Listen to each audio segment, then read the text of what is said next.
আজকে আপনাদের দেখাবো কিভাবে অল্প কিছু মশলা দিয়ে কিভাবে বিরিয়ানি রান্না করতে হয়। বেশি মশলা দেব না, সাধারণ ঘরের ভিতরে যেগুলো সামান্য মশলা থাকে সেগুলো মশলা দিয়েই আমি আজকে বিরিয়ানিটা রান্না করব। এখানে 3টা এলাচ, দারুচিনি, তেজপাতা, পেঁয়াজ কুচি তেলের ভিতরে দিয়ে দিলাম। এখন এই পেঁয়াজটা একটু ব্রাউন কালার করে ভেজে নেব। এভাবে নাড়াচাড়া দিয়ে ভাজবো। ব্রাউন কালার চলে এসেছে। এখন আমি এখানে দিয়ে দিলাম রসুন বাটা, আদা বাটা আর জিরা বাটা।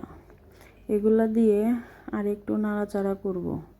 যেহেতু এগুলা ডিপ করা, ডিপটা ছাড়ানোর জন্য। মশলাটা হয়ে গেছে। এখন আমি এখানে দিয়ে দিব সামান্য পরিমাণ পানি। অল্প একটু পানি দিয়ে দিলাম এখানে, আর বাকি মশলাগুলা এই পানির ভিতরে দিয়েই কষিয়ে নেব। এখন আমি দিয়ে দিব 2 চামচ হলুদের গুঁড়া, কারণ বিরিয়ানিতে কালার না হলে আমার ভালো লাগে না, তার জন্য আমি হলুদটা ব্যবহার করলাম। আর 2 চামচ লবণ দিব, পরে লাগলে আবার চেক করে তারপরে দেব।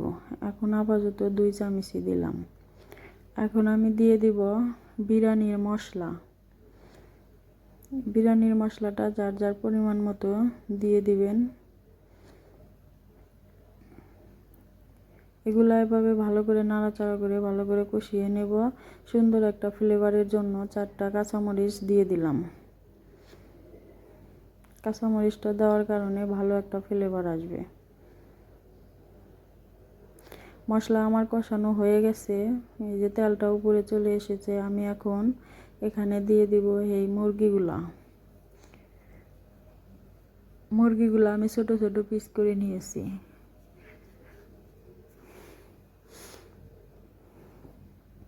এভাবে মুরগিটা কষিয়ে নেব। আমার কাছে টক দই নাই, তার জন্য আমি লিকুইড দুধ দিয়ে একটু লেবুর রস চিপে দিলাম। হাফ কাপের মতো দুধ নিছি।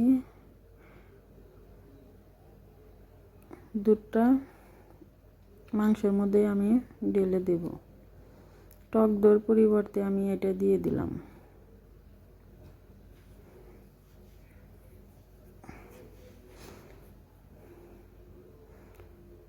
এখন একটু এগুলা মাংসের সাথে মিশিয়ে নেব।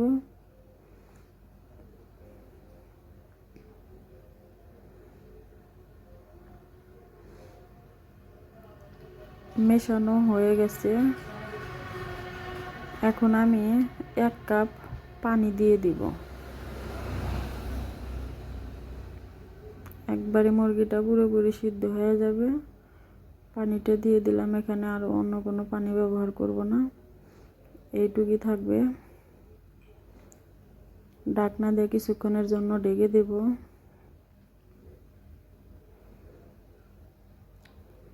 এই যে পানিটা শুকিয়ে দেখেন আমার মুরগিটা এরকম কষানো হয়ে গেছে।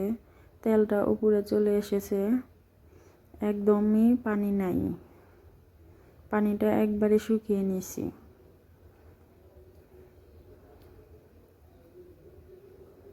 এখন আমি পোলাওর চাউল রান্না করার জন্য এখানে পাতিল বসিয়ে দিয়েছি। পরিমাণ মতো তেল দিয়ে দিতেছি।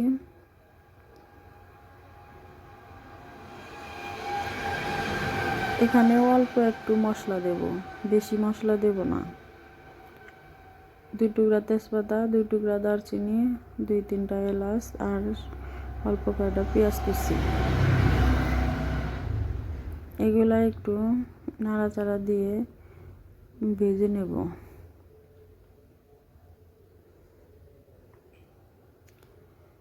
ভেজে নেওয়া হয়ে গেছে। আমি আগে থেকে চালগুলা ধুয়ে পানি নিজানোর জন্য দিয়েছিলাম। সেই চালটা ঢেলে দিলাম। এখন এই চাল আমি নাড়াচাড়া করে আস্তে আস্তে ভাজবো।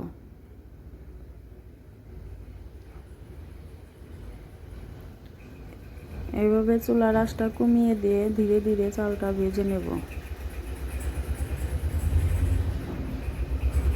চালটা আমার ভাজা হয়ে গেছে, দেখতেই পাচ্ছেন পানিটা শুকিয়ে একদমই হয়েছে। এখানে আমি 5 কাপ চাউল নিয়েছি, এখানে আমি 9 কাপ পানি দিয়ে দিয়েছি। পানিটা অবশ্যই মেপে দিবেন, মেপে না দিলে পানি হয় বেশিও হতে পারে কমও হতে পারে। আমি 5 কাপ চাউলে 9 কাপ পানি দিয়েছি। এই যে অর্ধেক সিদ্ধ হয়ে গেছে, পানি থাকা অবস্থায় আমি মুরগিগুলা দিয়ে দিলাম, কারণ পানি থাকা অবস্থায় দিলে মশলাগুলা সব ইয়ের সাথে মিশে যাবে, তার জন্য পানি থাকা অবস্থায় দিয়ে দিলাম। এভাবে ভালো করে নাড়াচাড়া করে মিশিয়ে নিতে হবে। উপরে আবারও 3-4টা কাঁচামরিচ দিয়ে দিলাম।